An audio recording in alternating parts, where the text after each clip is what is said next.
반갑습니다 형님들. 안녕하세요. 오늘도 제 수TV 생방송 와주셔서 감사드리고, 생방송 보시는 형님들은 추천과 즐겨찾기, 이따 유튜브로 오시게 된 분들도 구독과 좋아요 한 번씩 눌러주시면 감사하겠습니다. 자, 오늘 첫 경기는 클리블랜드 대 유타 경기고, 직전 경기 때 얘네들은 아주 온도차가 매우 심했습니다. 자, 클리블은 지난번 경기 때 5명의 선수가 이제 20득점씩 하면서 미네소타랑 엄청 다득점 경기를 했습니다. 사실 근데 뭐 그런 다득점이 흔하진 않지만 클리블랜드가 그냥 터질 대로 터진 날이에요. 여기 보면은 미첼, 모블리, 타이슨, 갈란드, 메릴 이런 친구들이 전부 다 20득점 이상을 기록을 했는데, 이게 한 팀에서 5명의 선수가 20득점 이상을 기록을 한 게 클리블랜드 구단으로는 두 번째 있었다고 합니다. 이게 첫 번째가 1972년인가 그렇더라고 하더라고요. 그리고 2000년대 이후로 NBA 전체에서도 10번째로 있었다고 합니다. 그러니까 되게 안 나오는 기록인데 클리블이 터질 대로 터졌다는 소리예요. 한마디로 직전 경기 클리블은 그냥 득점에 있어서는 아주 뭐 고점이 나왔다는 거고, 그 전에 뭐 미네소타와의 경기라든지 요즘에 클리블랜드가 나름대로 공격 색깔은 좀 찾는 부분이 있어요. 그리고 더구나 저는 멤버상으로 이 3번 자리에 그 전에 크포즈를 썼을 때 사이즈가 너무 밀린다, 잘 될 턱이 없다 그랬는데, 바로 다음 경기 때 메릴을 기용을 했죠. 뭐 타이슨 써본다든지 이런 것들이 요즘 메릴의 3점슛 폼도 좋고 팀의 스페이싱을 더해줄 수가 있습니다. 그래서 이게 지금 딱 이 멤버가 저는 클리블의 현재 베스트 멤버라고 생각을 하는데, 이 멤버로 나왔고 아주 잘했던 경기입니다. 공격 최고점이 떴었는데요. 반대로 유타는 지전 경기 때 마카넨이나 너키치가 쉬었었고 그냥 팀적으로 최악이었었죠. 1쿼터부터 31점 차가 나버렸다. 결국에는 결과적으로도 점수차가 되게 많이 났고, 샬럿 구단의 최다 득점차 승리였고 유타도 100점을 못 넘겼었죠. 그러니까 직전 경기 온도차가 너무 심했고, 지금 유타가 또 원정이잖아요. 여기다가 유타는 요즘 솔직히 좀 공격도 한 2, 3주 전쯤에 비해서는 지금 좀 많이 떨어져 있는 상태입니다. 수비는 여전히 안 좋은데 공격은 그 전보다 좀 안 좋아졌다. 제가 맨날 키온테 조지나 마칸 이런 두 명의 선수들과 여러 선수들이 좀 빠른 페이스로 벌떼 농구를 하는 거, 이런 것들을 외쳤었는데 지금은 좀 그렇지가 않은 시기거든요. 그런 면에서 일단 여기는 기록만 봐도 둘 다 수비가 약하고, 클리블은 특히 공격에 아주 뭐 크게 개안을 했고요. 유타도 질 때 지더라도 어쨌든 공격은 좀 이런 거 저런 거 시도를 해보는 팀이라 원래 오버복이 좋다고 생각을 했었어요. 최근에 이제 250점 기준점은 굉장히 높은데, 양팀 다 최근 10경기 기준으로는 이런 기준점 한 4번 정도는 뚫어왔다고 합니다. 어느 정도 좀 높은 비율이라고 생각은 해요. 원래 이 정도 기준점이 뚫기가 어려운데 마침 양팀이 클리블로 조금 흔들리는 시기가 있었고, 유타도 되게 최근 들어서 점수가 안 나는 편인데 그런데도 저 정도가 나왔다는 거는 양팀의 스타일을 반영했을 때는 저는 오버보기에는 괜찮은 것 같기는 합니다. 일단 양팀의 직전 경기 온도차, 유타는 또 원정이기 때문에 그런 것들 생각했을 때는 저는 12.5여도 클리블을 봐야 된다고 보기는 봐요. 뭐 근데 이런 거는 요즘 느바가 너무 오락가락하니까 헨승을 좋게 보면서도 어렵기는 하네요. 일단 저는 헨승이나 오바 그렇게 보도록 하고, 자, 그 다음에 토론토 대 필라델피아인데, 이거는 뭐 결론만 말하면은 지금 당장에는 예측이 안 됩니다. 왜냐면 토론토나 필라델피아나 내일 이 결장 상황을 지금 현재 알 수가 없어요. 지금 인저리 리포트가 제대로 올라오지 않아가지고 바렛은 아마 저는 빠질 것 같고, 월터도 직전 경기 때 그 엉덩이 부상 때도 빠졌거든요. 이번 자리에 누가 나올지 모릅니다. 그리고 잉그램도 한 3경기 전부터 계속 부상이 있었고, 반즈도 어제 경기 나왔는데 얘도 또 이제 어떻게 될지 모르는 거라 가지고, 그리고 퍼즐도 복귀한다는 얘기가 있는데 지금 토론토의 라인업 자체가 그냥 퀴클리 정도 말고는 다 모르는 상황이고요. 필라델피아는 어제 경기 이제 폴 조지랑 엠비드가 쉬었습니다. 근데 얘네들은 뭐 관리를 받을 때도 있어요. 둘 다 뛸 때가 확실히 좀 더 좋았다고 합니다. 플러스 10.9 정도로 팀에 기여하는 바가 적지 않다. 특히 수비가 많이 좋아지는데 이거는 거의 다 폴 조지의 영향력이에요. 폴 조지는 일단 뛰게 되면 3점이 터진 날도 있고 안 터진 날도 있는데 수비적인 영향력은 빠방하다. 그런 점들을 좀 얘기를 하고 싶었고, 자, 바로 이제 어제 경기 한번 말씀 들어보도록 할 텐데, 자, 어제 경기 토론토랑 필라델피아 연장전 갔습니다. 연장을 안 갔으면은 107대 107, 214점이어서 언더였는데 연장 가가지고 오바가 났었어요. 그리고 게임 자체가 대단히 이제 오르내림이 심했습니다. 많이 리드를 주고 받았었죠. 필라델피아가 이기는 순간도 있었고 토론토가 앞선 순간도 있었는데, 심지어 연장 전체도 필라델피아가 앞서다가 역전을 당해버렸습니다. 그래서 이게 페이스는 98.7이니까 좀 느리게 찍힌 편이라고 봐야겠죠. 둘 다 젊은 팀들 위주인데도 특히 이제 토론토는 좀 언더팀의 느낌이 있고, 이게 양팀이 뭐를 잘했냐 하면은 이 토론토가 페인트 존 안쪽에 득점이나 세컨 포인트 찬스 이런 오펜시브 리바운드로 많은 것들을 가져갔다고 합니다. 더구나 얘는 또 역습도 잘하는 팀이기 때문에 전반적인 지표들은 좀 더 토론토가 좋았던 느낌이 있는데, 자, 박스 스코어 상으로 이날 뭐 타이리스 맥시가 그래도 초반에는 되게 못했거든요. 1쿼터 때는 진짜 못했어요. 그러다가 결국에는 38득점인 하고 여러 가지 스탯들이 다 괜찮게 찍히긴 했습니다. 에이스다운 모습을 보여준 거죠. 대신에 VJ 에지컴이 지금 꾸준하게 별로입니다. 이날도 19개 중에 6개 넣었는데 자, 에즈컴은 최근 8경기 중에서 야투 41.5%, 3점이 35.1%다. 그다지 좋지가 않은 상황이에요. 그래서 여기는 심지어 이런 하나, 둘, 세 경기 정도 좋은 시기가 포함이 되어 있는데도 이 지경이니까 따지고 보면 최근에 좀 안 좋은 시기라고 봐야겠죠. 어쨌든 3점 난이 또 있었다는 거. 25.8%로 필라는 또 3점이 안 좋았습니다. 요즘에 이런 것들이 좀 반복이 되고 있어요. 그리고 턴오버도 22개로 대단히 많았다는 거. 반대로 이제 그 토론토는 일단은 반즈 혼자 외로웠습니다. 잉그램이나 바렛이 없는 와중에 반즈 혼자 되게 외로운 싸움을 했는데 반즈가 31득점이면 굉장히 잘한 거죠. 올 시즌 아마 두 번째로 많은 득점일 거고 퀴클리가 정말 부진했다는 거. 요즘에 퀴클리는 이런 날이 많아요. 토론토가 많은 오펜시브 리바운드 18개로 더 많은 공격을 했는데 문제는 3점이 32개 중에 5개다. 꾸준히 좋지가 않습니다. 토론토는. 저는 토론토가 3점에는 약점이 있고 많이 안 쏜다고 했는데 이날도 15.6%로 대단히 안 좋았거든요. 근데 이게 또 보니까 토론토 랩터스는 이날 15.6%의 3점을 기록을 했는데 얘네들이 이렇게 3점 성공률이 26%안 되는 경우에는 승률이 7승 0패로 전승이었다고 하더라고요. 그러니까 토론토는 3점이 안 들어갈수록 잘 이긴다 뭐 이런 얘기가 되는 건데 무튼 좀 뭐 약간 이질적이긴 하지만 저런 기록도 있다고 하더라고요. 그러니까 뭐 직전 경기는 연장도 가기도 하고 리드도 굉장히 체인지가 많았었고 이랬고 어려운 경기였는데요. 일단 연장 가서 오바가 났다는 거 그것도 신경 쓰이고 사실 현 시점에서는 예측하기가 저는 대단히 별로라고 생각을 해가지고 내일 뭐 에비드나 조지가 뛸지 다른 뭐 잉그램이나 뭐 퍼들 뭐 이런 애들 뛸 수 있을지 반즈도 그렇고 그런 것들을 체크해야지 좀 의미가 있을 것 같아요. 지금 당장에는 저는 큰 의미는 없는 것 같고 보통 이제 백투백일 때는 토론토가 약했다든지 필라델피아는 나름대로 괜찮은 편이었다 뭐 저런 건 있지만 그림상으로는 좀 약간 오바 같은 거 보고 싶긴 했거든요. 근데 어제도 사실 뭐 양팀이 3점은 안 터졌지만 자유투는 굉장히 많이 물렸어요. 또 아마 내일도 인사이드에서 많이 좀 부대낄 가능성이 있는데 어제보다 솔직히 3점이 안 좋기는 힘들긴 하다. 뭐 그런 거 상으로 오바 같은 거 꾀하고는 있지만은 둘 다 사실 꾸준히 그래왔어가지고 어려운 감이 있네요. 내일 좀 더 아침에 살펴보기로 하고 저는 일단 밑그림 자체는 오바만 좀 생각하고 있습니다.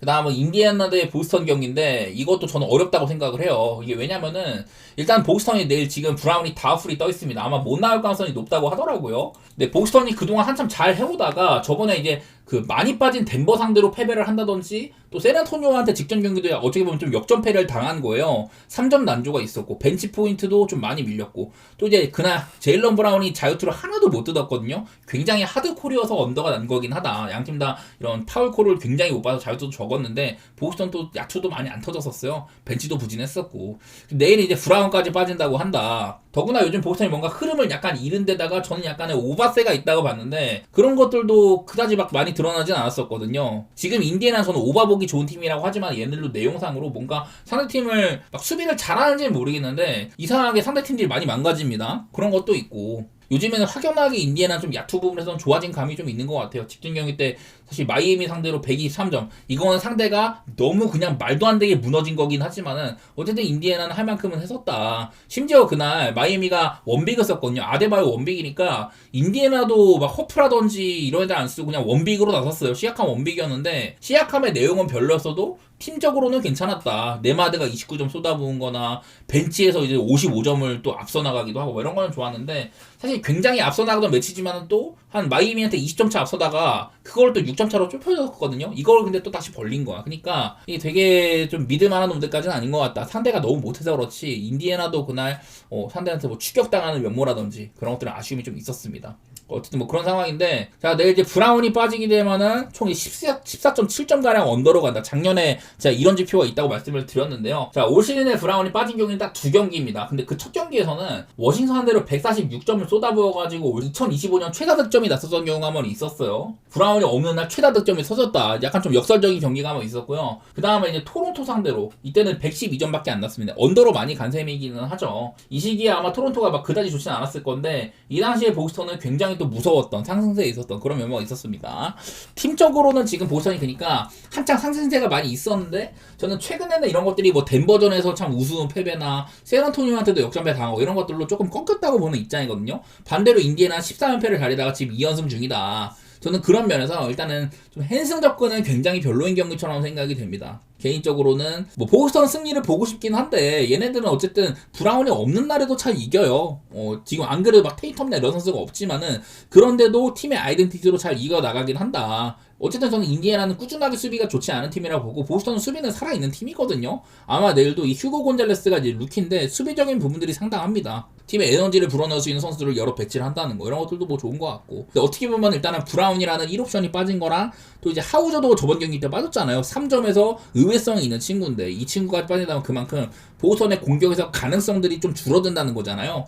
그런 면에서도 조금 어려운 부분은 있을 거긴 하다. 저는 일단 인디애나는 굉장히 빠른 팀이고 보스턴도 최근에는 어쨌든 저는 오바복이 좀 좋은 팀이라고 생각을 했었거든요. 이미지랑은 달리. 그래서 225.5 원래 이거 처음 봤을 때는 저는 오바를 좀 좋게 봤었는데 아무래도 브라운의 결장이라든지 그리고 인디애나도 사실 이런 것들이 시즌 전체로 봤을 때는 원래 야투나 3점이 정말 효율이 안 좋은 팀이었다가 요즘에 좀 좋아진 거잖아요. 약간 좀 흐린 눈을 뜨고 볼 필요는 있겠다 뭐 이런 생각을 해가지고, 네, 저는 이거는 뭔가 좀 정석적인 흐름으로 바라봐서는 안 좋은 경기 같아요. 일단 뭐 보스턴 승이나 오바를 생각하지만은 절대로 좀 헨승이라든지 그리고 언더보다 함부로 보는 건 좀 금물인 것 같다. 근데 인디애나가 뭐 벤치 뎁스도 좋아졌고 직전 경기 때도 벤치 득점도 굉장히 많았고 이런 것 때문에 또 벤치 구가면 어떻게 될지 몰라갖고 저것도 어려운 경기 같습니다.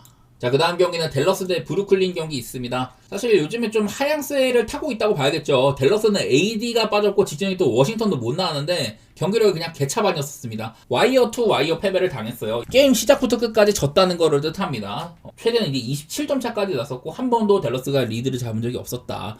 페이스는 한 107 정도로 꽤나 빠른 게임이었는데 이거 그냥 뭐 댈러스가 워낙 못해가지고 점수 자체는 그냥 딱 이제 언더에 걸친 그런 게임이었었고요. 자, 브루클린은 이제 얘네들이 그 백투백 게임인데 얘네들이 백투백 게임 전패거든요. 0승 6패인데 문제는 이게 마포우주를 어제 휴식을 주고 오늘 경기를 뛰게 하는 겁니다. 제가 어제도 분석할 때 마포우주가 빠진 경기는 브루클린이 전패다 그리고 저득점이 낮다 이런 얘기를 했는데 상대가 멤피스다 보니까 저는 좀 오바를 생각했었거든요. 근데 심지어 그런 경기까지 브루클린이 나름대로 잘 싸우긴 했었습니다.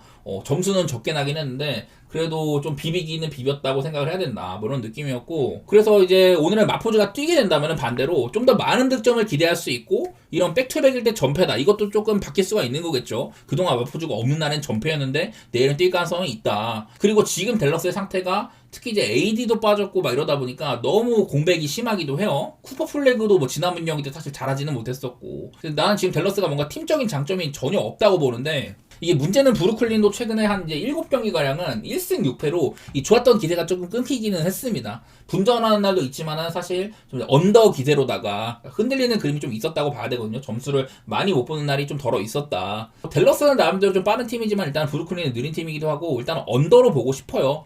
브루클린이 마포주가 했을 때 점수가 잘 나는 거 그것도 막 그렇다고 해갖고 막 지난번에 덴버전처럼 127점씩 내는 거 그거는 정말 잘 안 일어나는 일이라고 생각을 하고요. 뭐 댈러스는 나름대로 빠른 팀인데 솔직히 기대치가 많이 떨어지는 것 같기는 합니다. 여기다가 또 이제 그 브루클린에서 제가 마포주 얘기를 많이 드렸지만은 요즘에 노아 클라우니가 굉장히 별로예요. 노아 클라우니의 최근 10경기 그 전보다 이제 좀 이 득점에 관여하는 빈도는 올랐는데 이게 효율이 전혀 안 나옵니다. 일단 평균 득점 하향세고 그래프 보시면 될 것 같습니다. 평균 득점 하향세고 이런 공격 부분에서 트루 슈팅 퍼센트, 야투의 효율성, 뭐 2점슛 야투를 뭐 그냥 한참 좋을 때보다 떨어졌고 3점은 엄청난 폭락이고요. 심지어 자유투까지 망가져 있습니다. 자유투가 한창 좋을 때는 82.6%였는데 지금 71%라고 하거든요. 이게 시즌 중에 자유투 성공률이 이렇게나 떨어지는 거는 그야말로 뭔가 자세를 교정을 했거나 뭐 컨디션 빨인 것 같은데 어쨌든 되게 안 좋다는 소리가 되는 겁니다. 뭐 어쨌든 뭐 이런 부분들 때문에 요즘 노아 클라우니도 굉장히 안 좋은 상태여가지고 제가 브루클린 한창 잘 나갈 때는 마포주 중심으로 배민도 역할이 있고 클라우니나 클렉스턴 이런 빅맨들을 잘 키우고 있다는 얘기를 했는데 지금 그 중에 클라우니 폼이 참 안 좋다는 거 이런 것들도 좀 지적할 부분이라고 봐가지고 저는 근데 사실 브루클린보다는 댈러스가 더 안 좋은 상태라고 보이긴 하거든요. 근데 이 브루클린도 그런 건 있어요. 얘네들이 일정상으로 조금 어려움이 있긴 하다. 백투백이기도 하고 아마 최근에 그 6일 동안 4경기를 한다든지 이런 것도 있어가지고 체력 문제는 있을 수 있지만 저는 뭐 브루클린의 프렌 그리고 222.5 기준으로는 언더 좀 생각해 보도록 하겠습니다. 그 다음으로 이제 세크라멘토 대 레이커스 경기 한번 볼게요. 라빈이 복귀를 하기도 했고, 제가 아치우아를 선발에 넣으면서 세크라멘토가 인사이드가 이제 안 밀린다고 했었거든요. 그러더니 직전 경기 휴스턴한테도 안 밀렸어요. 이런 피지컬적인 부분들이 크게 안 밀렸고, 또 휴스턴은 야투난조에 겪었다. 그래서 세크라멘토가 또 되게 오랜만에 승리를 거뒀습니다. 그래서 어쨌든 안 좋은 흐름을 일단은 털기는 털었어요. 전반적인 슈팅들도 그렇게 뭐 나쁘진 않았던 것 같고, 자유투 핀티키나 오펜 이런 게 안 밀렸다는 거 어쨌든 휴스턴 정도의 팀으로도 피지컬이 괜찮았다는 거를 뜻하는데, 레이커스는 사실 피지컬 발은 그렇게 많이 못 받는 팀이기도 하죠. 특히나 상대의 오펜시브 리바운드는 약간 약점이 있는 그런 면모도 있는데, 뭐 일단은 직전 경기들 돈치치가 요즘에 좀 야투가 많이 삐가리가 납니다. 3점이 굉장히 별로고, 직전 경기들은 자유투도 많이 못 받아가지고 되게 저조했거든요. 뭐 이런 NBA 이런 인사들이 그런 거에 대한 뭐 지적을 하기도 하고 뭐 그랬었는데, 그래서 좀 저점이 이게 돈치치가 많이 좀 낮은 것 같긴 하더라고요, 요즘에는. 뭐 그런 생각이 들고, 일단 여기 있는 것처럼 세크라멘토는 직전 경기도 그렇게 점수가 많이 안 났습니다. 요즘에 공격은 잘 안 되고 수비는 그나마 이거보다 좀 좋아지고 있는 모양새다 이렇게 봐야 되는데, 반대로 레이커스가 지금 굉장히 평범해요. 3점 수비는 잘 되지만은 원래 3점은 못 쏘고 많이 또 안 쏜다 이랬는데, 그나마 직접 미러키 전체는 조금 좋았던 편이거든요. 이런 것들이 좀 이제 길게 이어질지는 미지수다 뭐 이런 것도 있고, 어쨌든 둘 다 저는 내일은 뭐 3점에 대한 기대치는 좀 떨어진다고 보는데, 그런 관점에서 227.5라면은 저는 그냥 언더 보기는 좋을 것 같아요. 왜냐면 레이커스는 또 얘네들이 원정 가면은 11.4점이나 빠지는 것도 있다. 득점이나 실점 합해가지고 원정 갈 때는 11.4점이나 언더팀으로 뜨거든요. 안 그래도 최근에 이렇게 언더세가 좀 있는데, 이런 것들 상으로는 227은 좀 반가운 기준점이라 생각이 좀 들었던 것 같습니다. 물론 뭐 그림상으로 갑자기 뭐 돈치치가 또 한 40점 넘게 터뜨리거나, 또 이제 하치무라도 복귀를 했기 때문에 벤치의 운영폭이 넓어졌다든지 뭐 이런 것도 있기는 있어요. 어떻게 보면 세크라멘토도 이제 또 몽크도 좀 시간을 주기도 하고 그런 것들이 있다 보니까, 또 라빈 드로잔도 언제든지 터질 수도 있는 애들이죠. 이런 리스크는 있지만은 어쨌든 대체로 빠른 경기는 아닐 것 같고, 좀 제가 뭐 여러 가지 리스크를 얘기를 했어도 공격에 대한 기대치는 사실 좀 낮은 세크라멘토라는 팀이 있기 때문에 언더를 좀 생각을 해보고 싶고요. 세크가 이제 백투백일 때는 1승 5패로 굉장히 안 좋은 편이긴 하더라고요. 가장 최근에는 백투백일 때 이제 피닉스한테 101대 129로 그냥 뭐 학살당한 바가 있었고, 레이커스한테도 101대 125로 원정하고 그냥 개발린 적이 한 번 있었거든요, 백투백일 때. 그래서 이게 또 얘네들이 백투백일 때 안 좋다는 거, 사실 지난번에 백투백인데 휴스턴을 연장 가가지고 뭐 이겨먹는 그런 그림도 있었지만은, 최근 두 번의 백투백은 그다지 뭐 좋지도 못했다. 그러니까 뭐 김 빠진 승부가 될 수도 있다는 소리예요. 요즘처럼 이제 세크라멘토 어쨌든 뭐 피지컬적인 부분들 제가 어제 좀 많이 봤어가지고 그런 것들은 긍정적으로 봤는데, 사실 세크의 프렌이나 뭐 이런 거보다 그냥 언더 보는 게 나을 것 같습니다. 어제도 얘기해줬지만은 지금 이렇게 세크에서 터질 수 있는 뭐 몽크나 뭐 라빈 드로잔 서브로 얘기를 했는데, 슈로더도 가끔 그런 날이 있잖아요. 슈로더가 지난번에 돈치치와의 충돌로 인해 3경기가랑 결장을 또 통보받았기 때문에 슈로더도 터진 날에는 좀 이제 의외성이 있잖아요. 그런 것들이 없어지는 셈이라서 저는 뭐 언더가 차라리 나을 것 같다 생각을 했습니다. 자, 그 다음 경기는 클리퍼스 대 샬럿 경기입니다. 얘네들도 직전 경기가 좀 많이 상반되는 경우가 있었어요. 클리퍼스는 직전 경기에서 상대 디트로이트에서는 그 스튜어트랑 커닝햄이 안 나와서 조건상으로는 되게 이기가 좋아졌었습니다. 클파는 오히려 카와이가 출전을 했잖아요. 아마 내일도 정상적으로 뛸 가능성이 있습니다. 그래서 그날 근데 사실 그런 좋은 조건 속에서도 이게 1쿼터를 정말 안 좋게 보냈습니다. 상대한테 엄청 지고 시작을 하다가 결국에는 이걸 역전승을 해낸 거예요. 최대 뭐 19점 차 났던 걸 뭐 뒤집었다. 근데 이날 또 하든은 굉장히 별로였습니다. 여기는 포스상으로는 하든이 메인에 있는데 20개의 야투 중에 4개밖에 못 넣었어요. 그리고 턴오버도 5개로 굉장히 못했지만은, 근데 그런 경기에서 뭐 카와이가 나름대로 했다든지, 그 중심에는 또 요즘에 존 콜린스가 아주 좋습니다. 이 클리퍼스가 이제 홈으로 오면서 막 연승 달리고 그랬잖아요. 딱 이제 그 시점부터가 시작인데, 존 콜린스 요즘에 아주 대단합니다. 일단 평균 득점 같은 거 상승세고, 슈팅의 효율성 맹렬한 상승세인 거 보이죠. 2점 야투면 2점 야투, 특히 3점이 아주 미친 듯이 상승을 했습니다. 지금 여경기 동안 67.6%를 꼽고 있어요. 미친 수치죠. 여기다가 뭐 스틸이나 블락 같은 이런 수비적인 기여들도 아주 막 좋아지고 있는 셈이어가지고, 요즘에 존 콜린스가 드디어 이제 클리퍼스가 왜 얘를 영입을 했는지 이런 기대치에 부응하고 있는 상태거든요. 사실 그동안 언급은 많이 안 됐지만 수치적으로는 대단히 미친 새끼급의 활약을 하고 있다. 그런 거 생각하면 클리퍼스가 지금은 하든만 조금 이제 괜찮다면, 직전 경기는 너무 저점 중에 저점이고 하든만 조금 괜찮다면, 그리고 주바치가 사실 브룩 로페즈를 쓸 때랑은 약간은 좀 처지는 모양새가 있는데 주바치 작년에 MIP 3등에 있었던 선수입니다. 작년에 잘했잖아요. 그래서 어느 정도 클리퍼스는 아직도 업사이드가 남아있다고 보는지라서 저는 클리퍼스에 대한 기대치는 여전히 좀 더 있습니다. 하지만 이제 샬럿도 요즘에 대단히 잘하잖아요, 얘네들이. 이제 그 가장 최근에는 제일 인상적이었던 거는 뭐 오클라마 잡아버린 거 이런 경기도 있었지만 이후에 뭐 토론토나 인디애나 얘네들한테 패배를 했었습니다. 둘 다 좀 비등비등하다 패배를 했던 거였고, 사실 인디애나가 13연패를 끊는 그런 승리였다. 뭐 거기에 희생양이 되기도 하고, 라멜로가 되게 잘했는데 또 이제 막판에는 4쿼터 때 이럴 때는 엄청 못하기도 해가지고 일단은 샬럿은 근데 그러는 하면 또 직전 경기 때 아주 뭐 유타를 그냥 팀 역사상 최다 점수차로 쳐바르는 이런 경기를 했다 보니까 약간 온도차가 있는 거죠. 클리퍼스는 초반을 되게 안 좋게 시작을 했고 조건상으로도 이기기가 좋았는데 어렵게 이겼다면은 샬럿은 그냥 뭐 유타를 아예 뭐 팀 최고의 분위기로 쳐발랐으니까.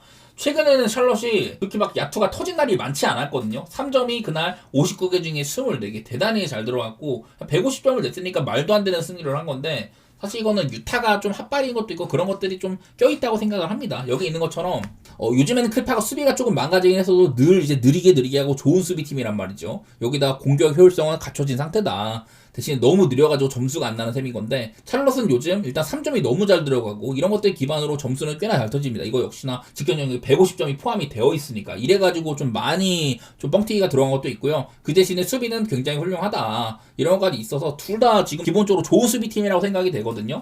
그런 관점에서 언더 같은 거는 먼저 생각해 보고 있습니다. 샬럿도 페이스가 그렇게 빠른 팀이 아니에요. 저는 승패 방향은 사실 이거는 핸슨 접근은 어렵다고 생각을 합니다. 샬럿이 그만큼 까다로워서. 그래도 저는 클리퍼스의 우세. 저는 아직도 클파는 업사이드가 남아있다고 생각을 하고, 샬럿은 따지고 보면 직전 경기가 너무 파멸적이어서 그렇지 그 전에 사실 딱히 막 분위기가 아주 좋다고 볼 수는 없었다. 오클라마도 어떻게 보면은 상대 오클라마가 굉장히 또 저점이 터진 시기이기도 했기 때문에 그런 것도 생각해가지고 클파를 좋게 보고 언더로 보도록 하겠습니다.